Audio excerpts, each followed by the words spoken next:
What are your thoughts on soaking seeds before planting, both indoors and outdoor direct sowing?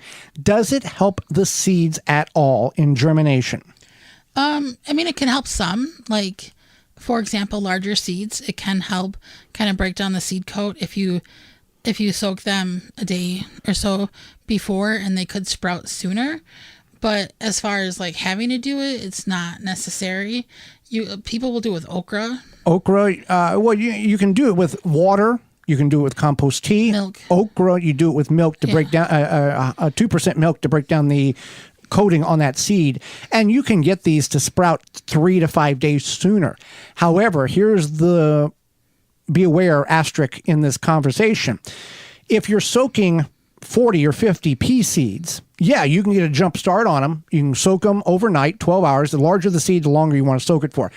But then you go out and you start planting, and then you go, oh man, I got 15 seeds. I got nowhere to go with because I soaked too many of them. Yeah, that is a problem. So you might want to plan ahead and figure out, where you're going to plant them and how many. I know I need at least this, so I'm going to soak 20 seeds, and then whatever else I need, I'll just plant directly and not soak them.